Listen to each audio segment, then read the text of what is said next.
Cycle में देख रहा था, आपकी साइकिल जो है वो नाम मात्र की है। हाँ। कितने की साइकिल खरीदी और आप निकल गए? मैं असल में ये साइकिल मैंने सेकंड हैंड खरीदी और इस साइकिल का दाम है 1600 रुपये और फिर इस साइकिल का दाम है 1600 रुपये और फिर बेटी और बहन के साथ दुष्कर्म हो जाते हैं, तो कहीं ना कहीं वहाँ से प्रभावित होकर मैंने ये सोचा कि क्या हमारा देश रेप फ्री नहीं हो सकता, क्या हमारा भारत रेप फ्री नहीं हो सकता। तो मैंने एक मुहिम स्टार्ट की और मैं साइकिल लेकर अपने हॉस्टल से मात्र 1600 रुपये की साइकिल लेकर मैं अपने हॉस्टल से निकल पड़ा।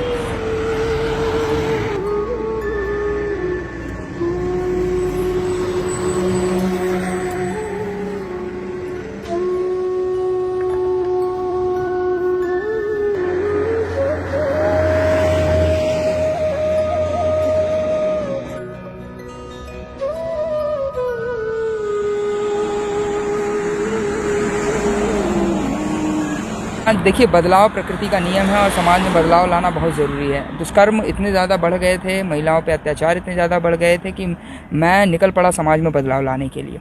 आपको क्या लगता है कि सिर्फ मात्र साइकिल चलाने से बदलाव आ सकता है, रेप फ्री हो पाए? आप बिल्कुल सही कह रहे हैं कि एक दिन में नहीं होगा रेप फ्री, लेकिन हाँ, मैं ये ज़रूर कह सकता हूँ कि अगर आप लोगों का समर्थन मेरे साथ इसी प्रकार रहा तो एक दिन मैं ज़रूर रेप फ्री कर दूँगा।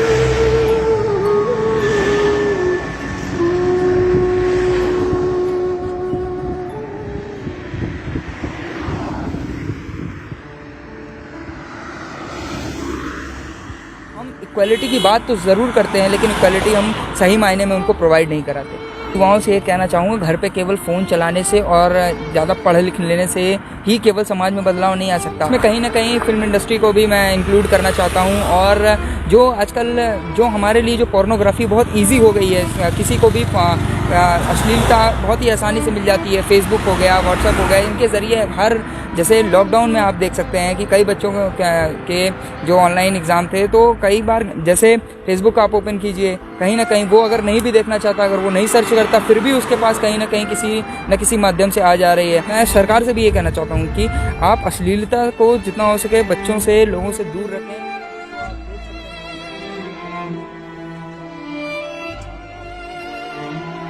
आज मेरा 17वां दिन है। मैं 2 तारीख को निकला था, उसी दिन मेरी बहन का बर्थडे था, तो मैंने इस जर्नी को as a birthday gift dedicate किया है उसे।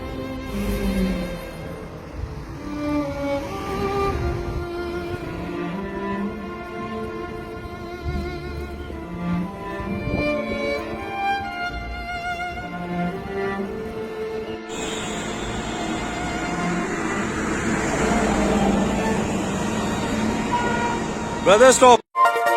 Audio Jungle.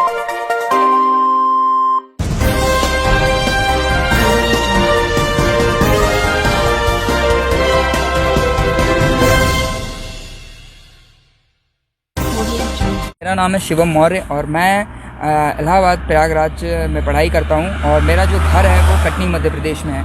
मैं कटनी का निवासी हूं और मैं प्रयागराज में पढ़ाई करता हूं। प्रयागराज हेमवती नंदन बहुगुणा कॉलेज से तृतीय वर्ष का छात्र हूँ, बीए का, और मैं रेप फ्री इंडिया मुहिम लेकर निकल पड़ा हूँ प्रयागराज से लाल चौक श्रीनगर तक और श्रीनगर से कन्याकुमारी तक। अभी मैं उधमपुर डिस्ट्रिक्ट में हूँ और जो कि जब मैंने पूरे 1250 किलोमीटर तक का सफ़र तय कर लिया है।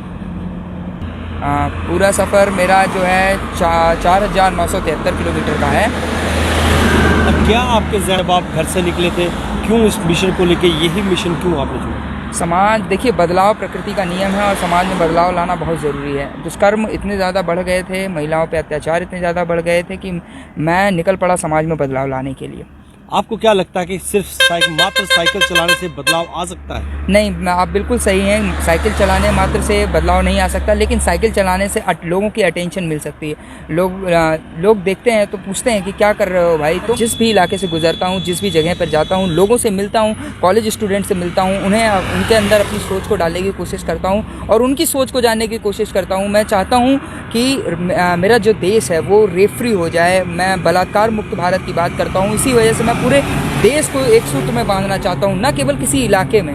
हमारे देश में जो है सामाजिक जो अत्याचार हो रहे हैं बहन बेटियों पे, वो बंद होने चाहिए। मैं चाहता तो इसे मैं अपनी डिस्ट्रिक्ट लेवल पे, स्टेट लेवल पे कर सकता था, लेकिन मैं अगर नेशनल लेवल पे कर रहा हूँ, इसको मैं पूरे देश को बांधने की कोशिश कर रहा हूँ एक सूत्र में, तो कहीं ना कहीं मैं चाहता हूँ कि सभी लोग जागरूक हों और सभी लोग मेरा सहयोग करें। क्या कब तक आपको क्या लगता है कि हमारा देश कभी रेफरी हो पाए?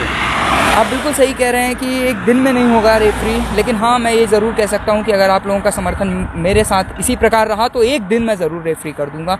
मैं कई ऑर्गेनाइजेशंस बनाऊँगा और इस पर काम करूँगा और लोगों को इकट्ठा करके लोगों को जागरूक करूँगा, एजुकेशन की तरफ मोटिवेट करूँगा उनको। काफ़ी लोगों ने मुझे सलाह दी कि education is the main problem, कि एजुकेशन नहीं होने की वजह से ही लोग अनएम्प्लॉयमेंट में जाते हैं और फिर अनएम्प्लॉयमेंट आदमी यही सब दंड फंद करते हैं।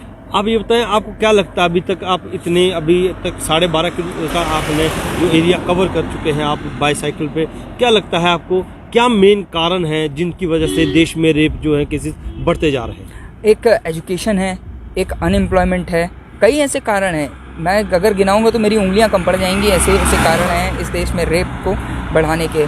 एक तो ये पैट्रियार्कल जो हम लोग का हमेशा से डोमिनेशन रहा है पितृसत्ता की, तो वो भी कहीं ना कहीं कारण है। हम इक्वालिटी की बात तो ज़रूर करते हैं, लेकिन इक्वालिटी हम सही मायने में उनको प्रोवाइड नहीं कराते। ये कहना चाहूँगा, घर पे केवल फ़ोन चलाने से और ज़्यादा पढ़ लिख लेने से ही केवल समाज में बदलाव नहीं आ सकता। आप अपना भला मत सोचिए, केवल आप लोगों के लिए ही सोचिए। असली इंसान वही है जो इंसान के काम आ सके, दूसरों का भला करने में ही खुद का भला है। इसमें कहीं ना कहीं फिल्म इंडस्ट्री को भी मैं इंक्लूड करना चाहता हूँ। और जो आजकल जो हमारे लिए जो पोर्नोग्राफी बहुत ईजी हो गई है, किसी को भी अश्लीलता बहुत ही आसानी से मिल जाती है। फेसबुक हो गया, व्हाट्सएप हो गया, इनके ज़रिए जैसे लॉकडाउन में आप देख सकते हैं कि कई बच्चों के जो ऑनलाइन एग्ज़ाम थे, तो कई बार क्या होता है कि लोग पॉजिटिविटी की तरफ कम जाते हैं और नेगेटिविटी की तरफ जल्दी चले जाते हैं। हम युवाओं के साथ एक यही प्रॉब्लम है, हम नेगेटिव की तरफ ज़्यादा जल्दी झुक जाते हैं। जैसे अभी आप जानते ही होंगे कि कई लोग हैं जो नशे से ज़्यादा युक्त हो चुके हैं, पूरा एकदम नशा ज़्यादा कर रहे हैं। तो मैं चाहता हूँ, युवाओं से मैं यही कहना चाहता हूँ कि, और मैं सरकार से भी ये कहना चाहता हूँ कि आप अश्लीलता को जितना हो सके बच्चों से, लोगों से दूर रखें।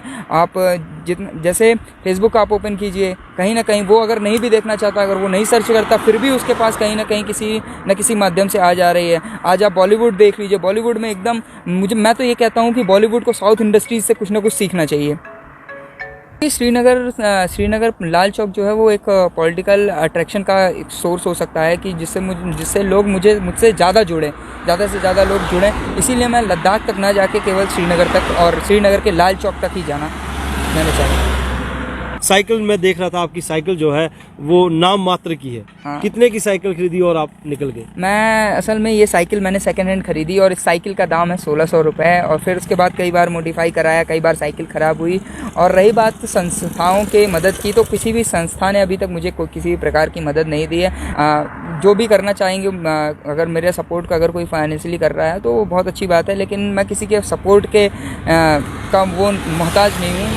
मैं अपने फाइनेंशियली जितना ज़्यादा भी स्टेबल नहीं हूँ। अगर मैं इतना ज़्यादा फाइनेंशियली स्टेबल होता तो मेरे पास 2 लाख की साइकिल होती।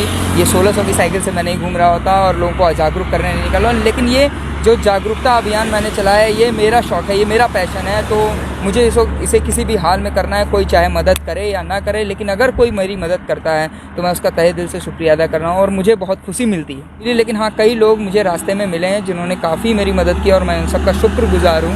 मैं उन सबको तहे दिल से धन्यवाद कहना चाहता हूँ।